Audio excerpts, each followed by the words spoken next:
Alpha, Oméga et le commencement était la parole dans le christianisme. Ma présentation vous aidera à comprendre d'où vient Alpha, Oméga et au commencement était la parole. Cette explication peut vous aider à mieux comprendre la logique.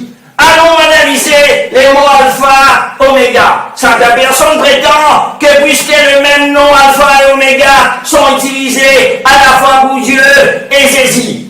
Cela prouve qu'ils ne forment en réalité qu'un seul et même entité. Il prétend également que ces expressions font référence au caractère éternel du Père et du Fils. Mais après analyse, on découvre que la vérité est loin d'être aussi claire. Selon les livres d'Isaïe, chapitre 44, verset 6, ainsi parle l'Éternel, les rois d'Israël et son rédempteur, le Seigneur des armées célestes.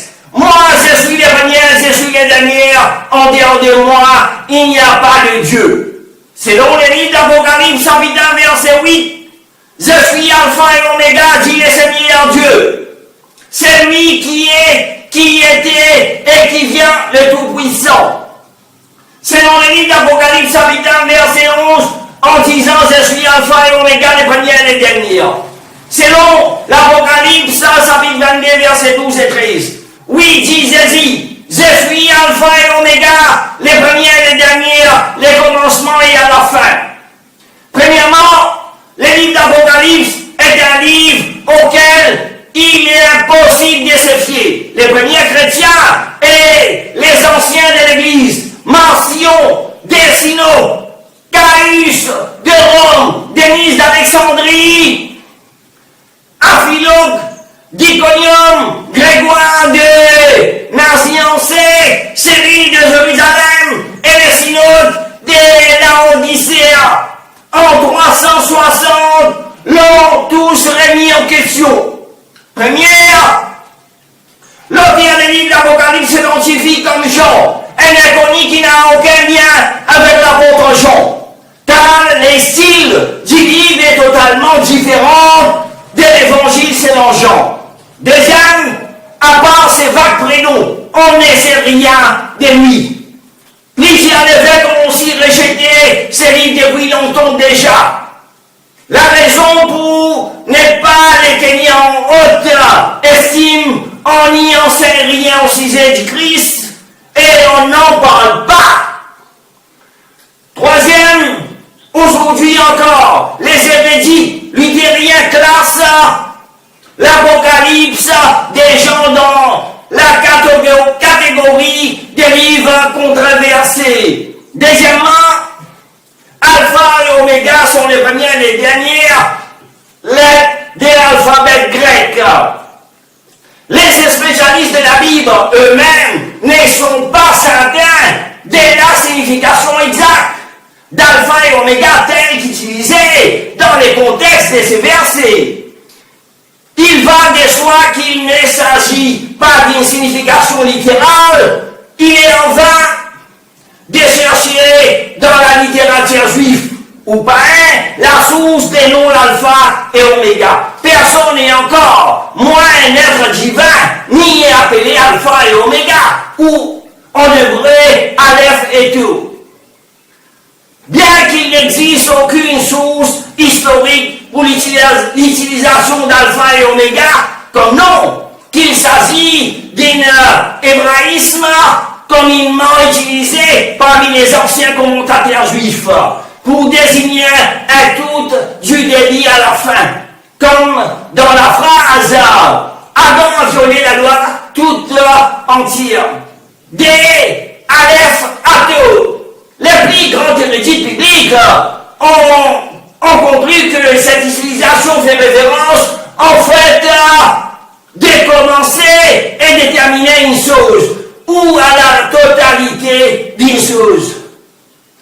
Troisièmement, cette utilisation des noms Alpha et Oméga constitue un malheureux exemple de la façon dont les hommes altèrent la parole de Dieu.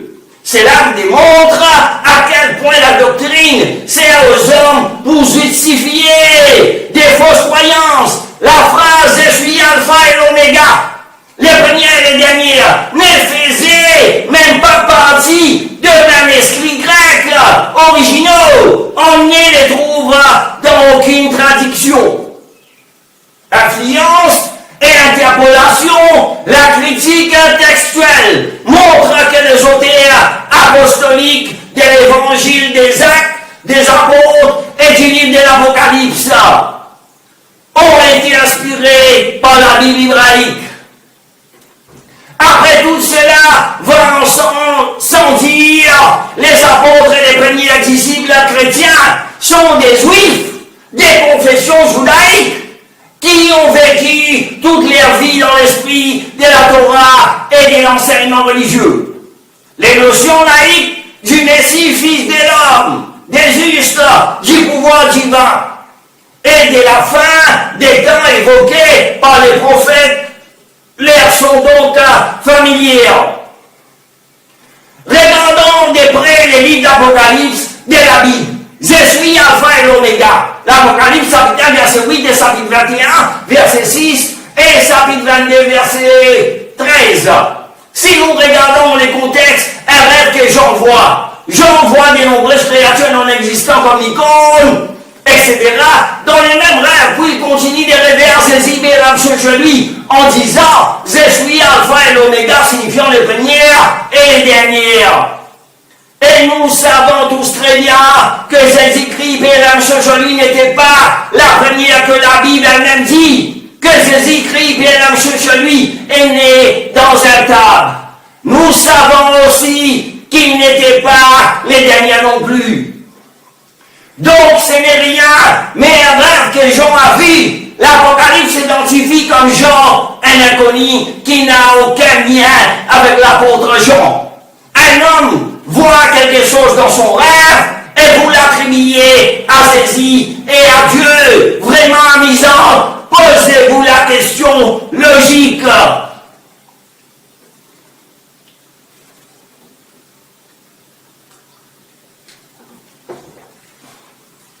Allons analyser le verset dans la Bible, les textes Jean chapitre 1, verset 1 en grec l'ancienne. Des siècles avant, Jésus-Christ, il y avait un philosophe de l'Antiquité grecque nommé Philon. Un philosophe juif, hellénisé, né à Alexandrie, avait écrit dans ses livres cette phrase que Jean copia dans son évangile. Philon, les juifs, hébreu, Yedidia Hakohen, est un philosophe juif hellénisé contemporain de Devis de l'ère chrétienne. Alexandrie, vers 20, vers 45.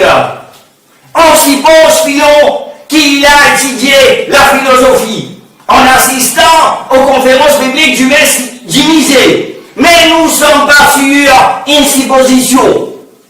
Septembre des transité à Alexandrie vers 270 avant Jésus-Christ, à la demande des Ptolémées. Philon et après lui l'Augustin, Hippone dans son livre La cité de Dieu. Philon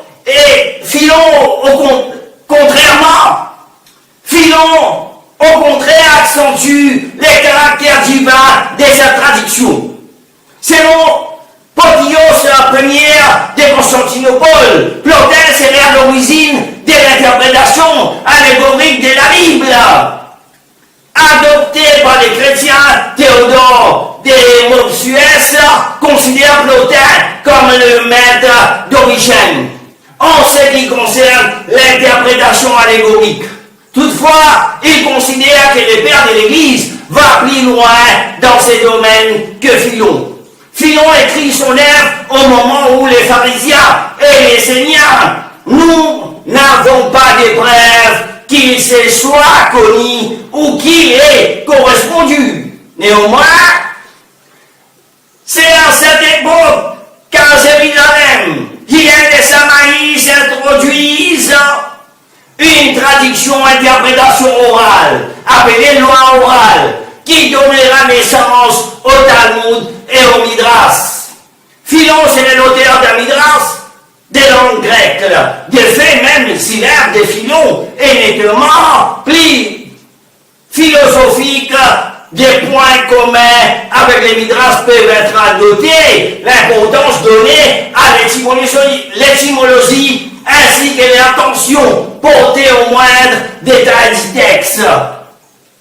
Par contre, les auteurs du Midras font un usage plus restreint de l'allégorie et gardant aux personnages publics la dimension humaine.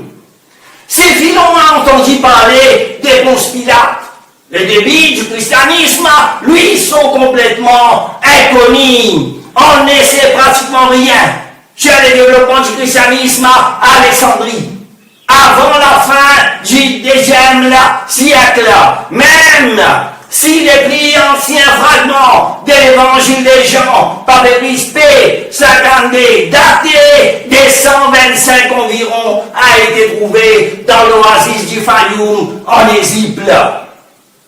L'influence indirecte des Philon sur l'épître aux Hébreux et l'évangile de Jean, ce dernier a été écrit à Éphèse où Apollos, un juif alexandrin, a joué un rôle dans la constitution de la communauté chrétienne.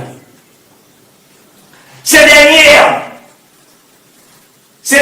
qui a résidé aussi à Corinthe a peut-être eu quelques influences sur l'épître aux Corinthiens, sont également révélés certains points communs entre l'évangile d'inspiration paulinienne et la pensée des Philon. Les premières, l'évêque de l'Église a fait un usage attentif de l'œuvre de Philon et Clément Alexandrie, qui inspire nettement du commentaire de Philon. C'est l'histoire de Sarah et d'Agar.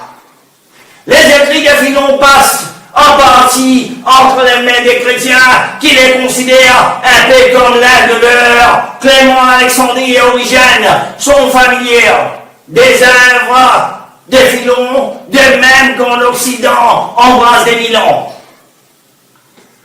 Allons analyser les textes Jean, chapitre 1, verset 1. En grec ancien, Philon, un philosophe juif hellénisé d'Alexandrie, avait écrit dans ses livres cette phrase que Jean copia dans son évangile. Mais le problème ne réside pas là. Jean utilise dans ses manuscrits Théos pour désigner les noms de Dieu de l'Ancien Testament et Théos pour n'importe quelle divinité. Au commencement était la parole, et la parole était avec Dieu, et la parole était Dieu. Elle était au commencement avec Dieu. Toutes choses ont été faites par elle. Et rien de ce qui n'a été fait sans elle. En elle était la vie était la lumière des hommes. La lumière, lui, dans les ténèbres, et les ténèbres ne l'ont point reçue. Remarque, pourquoi Jean a utilisé la première fois une lettre majuscule et la deuxième fois une lettre minuscule pour désigner les noms de Dieu. Selon l'évangile de Jean, chapitre 13, verset 16, dit: en vérité, je vous l'ai dit, le serviteur n'est pas plus grand que son Seigneur, ni l'apôtre plus grand que celui qui l'a envoyé. Ce texte est clair que Jean n'a jamais voulu prétendre que Jésus, Bélange chez lui, était Dieu. On trouve aussi que Dieu a envoyé Jésus, Bélange chez lui. Encore une fois, selon l'évangile de Jean, chapitre 17, verset 3, nous affirme: oh, la vie éternelle, c'est qu'il te connaisse en toi, le saint vrai Dieu, et c'est lui que tu as envoyé, Jésus-Christ, Bélange chez lui. Les saints vrais dieux, donc les autres, c'est les faux dieux, même Jésus, Bélange chez lui. Un écrit de Philon copié par Jean, attribué à Jésus, Bélange chez lui ou Dieu, vraiment amusant à vous déposer la question logique. Également, vous pouvez vous référer à ma vidéo sur YouTube, une étude de recherche entre la Bible et le Coran, où se trouve la vérité. 37e exemple, la phrase « avant qu'Abraham fît, moi je suis ». J'espère que toutes ces informations vous seront utiles. Que Dieu vous guide sur les droits chemins.